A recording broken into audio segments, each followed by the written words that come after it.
I'll hear people say, if you believe it, then you can achieve it. And the problem with that is they're leaving out the most important part of the equation. And that part is work, action, actually doing something. That's what you have to do to achieve anything. Yeah, you gotta believe it, but you better get the work done. When you're a kid, you're all potential. It's chaotic potential. It can manifest itself in any number of ways. And maybe you don't want to give that up. So you're like Peter Pan. You want to be a kid forever because you don't want to give up the potential.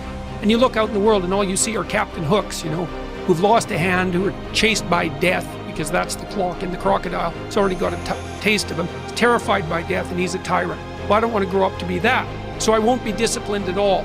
Well, that's no good because the way the potential transforms itself into actuality is through discipline. You say, well, I don't know what to do. It's like, that's okay. Nobody does. Go do something. Do the best thing that you can think of. Put the best plan you have into practice. It's not going to be perfect and it will change along the way, but it will change partly because you become disciplined pursuing the path. And as you become disciplined, you become wiser. And as you become wiser, you become able to formulate better and better plans. What does it take to really make the changes starting tomorrow? It also takes more than enthusiasm. I know we're hearing a lot about enthusiasm these days, but see, that just won't do the job. So you can get all excited about lifting 200 pounds till you get to the gym. And then you need a new excitement. And the new excitement is called discipline. Major step to human progress. Discipline. If there's one thing to get excited over, that's it. Get excited over your ability to make yourself do the necessary things. It's a commitment. It's not a feeling. Commitments don't have nothing to do with your feelings. You do it because you're supposed to. It's a lifestyle. Instead of hitting that snooze button in the fucking morning and not making your bed and not cleaning your house, you don't hit the snooze button. You get up. You don't want to go run, you go run. You don't want to go swim, you go swim. You don't want to make your bed, you make your bed. You don't want to clean your house, you clean your house. You don't want to study, you can study. That's how you start to callous your mind. It's going to suck. It's not going to be fun. Do something that sucks every single day of your life. That's how you grow. You will never have a greater or lesser dominion than that over yourself. The height of a man's success is gauged by his self-mastery, the depth of his failure by his self-abandonment. And this law is the expression of eternal justice. He who cannot establish dominion over himself will have no dominion over others. I mean, imagine you only have $100,000 to go buy a house. And so you go look at this house and it's like, Jesus, this house, man, it's like it needs a lot of work. It's like, well, that's all you've got.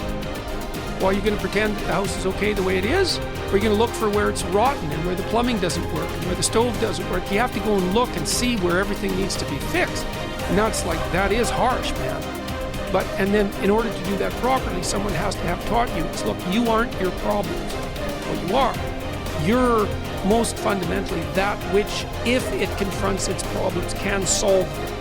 And that's the hero myth in a nutshell, by the way. The hero is the person who confronts horrible, chaotic potential and tames it and makes something of it, right? That's the fundamental human story. But the problem is that you have to face what you don't want to face in order to fix it. Yeah. And so you look at all the things about yourself that need to be burned off, that need to be dispensed with. And that, man, especially at the beginning, especially if you're screwed up, that might be like 95% of you just has to go up in flames. And it's painful. Even some of that stuff that you have to burn off doesn't want to die. And it'll scream in agony while you're burning it off. It's not pleasant. But if you know that you're the thing that can transcend your problems, most fundamentally, if you know you're the thing that, if it faces the problems, can transcend them, then you have the faith that would enable you to take stock of who you are. The chief task in life is simply this: to identify and separate matters so that I can say clearly to myself which are externals, not under my control, and which have to do with the choices I actually control. Where then do I look for good and evil? Not to uncontrollable externals, but within myself to the choices that are my own.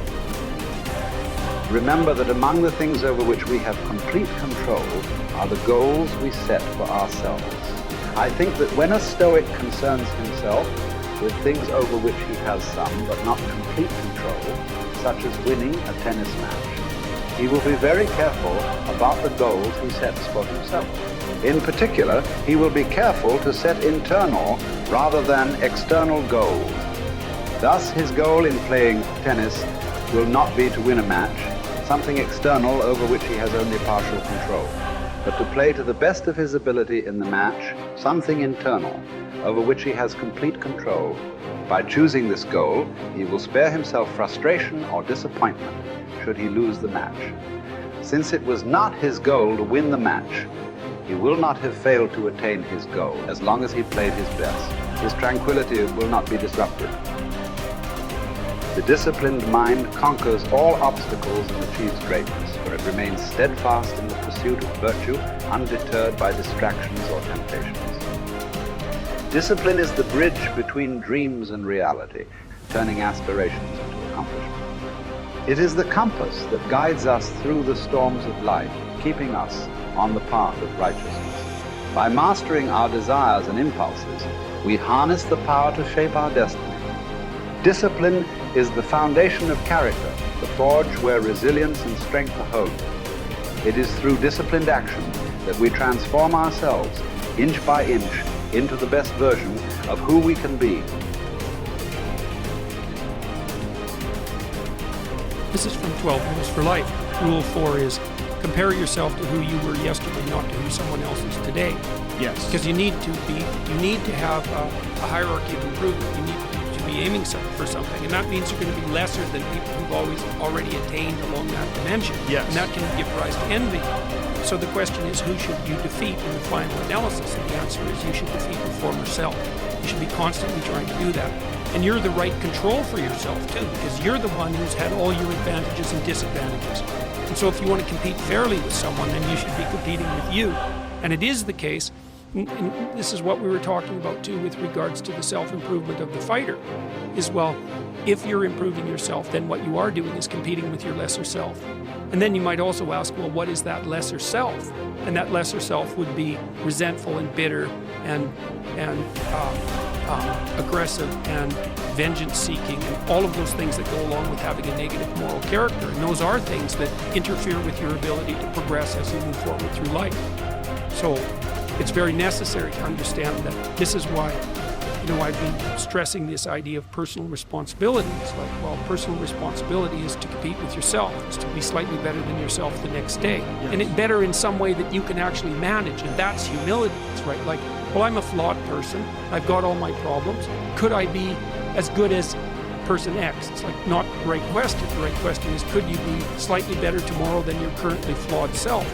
And the answer to that is, if you have enough humility to set the bar properly low, then you could be better tomorrow than you are today. Because what you also have to do is you have to say, well, here's all my flaws and my insufficiencies, and the best that someone that flawed and insufficient could do to improve and actually do it is this.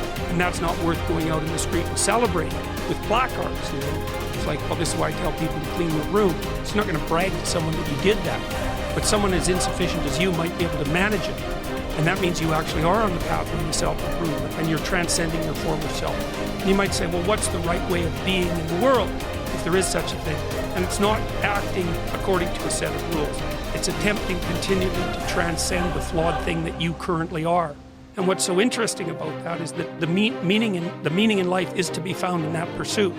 So I've been laying that out in these discussions too, because it's saying, well, the fundamental issue is that life is tragic and difficult, very tragic and difficult for everyone.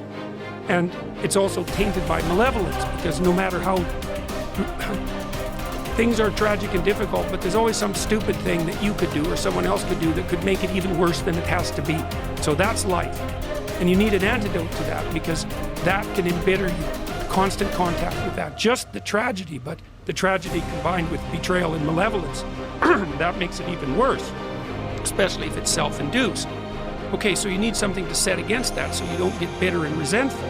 Well, what do you set against that? Doing something worthwhile, by your own definition, say. You need some reason to get the hell out of bed on a terrible day because you've got something good to do. Well, what's the best thing you can do? Transcend your current wretched and miserable self. There's meaning to be found in that, and that's a meaning that's associated with responsibility. One of the things that I've been trying to lay out clearly is that life is hard. It's tainted by malevolence and betrayal. That can make you bitter. You need a meaning to offset. Where's the meaning to be found? Not in rights, not in impulsive pleasure, but in responsibility. You take responsibility for yourself, so you take care of yourself. If you're good at it, you have some excess left over to take care of your damn family. If you're good at both of those, then you have some excess left over to take care of your community. Those are heavy burdens. You pick up the burdens, you find that's meaningful. The best way to pick up the burden is to continually improve yourself. And that's where the meaning is to be found. And so that meaning is in the continual self-transcendence. That's letting your old self die and the new self be reborn.